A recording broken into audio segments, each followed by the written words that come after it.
ইন্ডিয়ার বড় বড় শিল্পীদের নিয়ে বাংলাদেশে প্রায় কনসার্ট হয়, আর বেশিরভাগ কনসার্টের আয়োজন করে নাঈম আশরাফ ও তার কোম্পানি ইমেকার্স বাংলাদেশ। কোটি টাকা ব্যয় করে ইন্ডিয়ান শিল্পীদের আনা হয় বাংলাদেশে। বেশিরভাগ বড় বড় কোম্পানিগুলো স্পন্সর করে এইসব কনসার্টের জন্য। আর ইমেকার্সের সেই বড় বড় স্পন্সরের মধ্যে একটি হচ্ছে নাঈম আশরাফের বন্ধু ধর্ষক শাফাতের বাবার আপন জুয়েলার্স।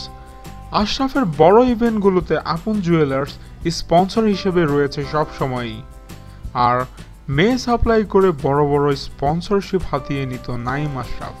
তেমনি 2015 সালে ইমেকার্সের আয়োজনে অরিজিৎ সিং এর লাইভ কনসার্ট অনুষ্ঠিত হয়েছিল যমুনা ফিউচার পার্কে। আর গত বছর 2016-তে নেহা কাক্কার লাইভ কনসার্টের আয়োজকও ছিল ইমেকার্স বাংলাদেশ।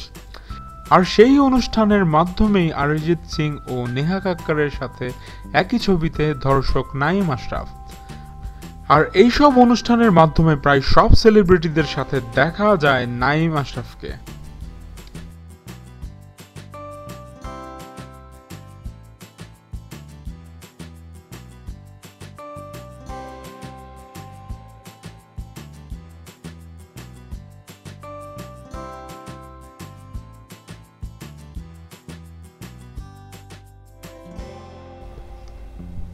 আমাদের ভিডিও ভালো লেগে থাকলে অবশ্যই চ্যানেল সাবস্ক্রাইব করতে ভুলবেন না। ধন্যবাদ।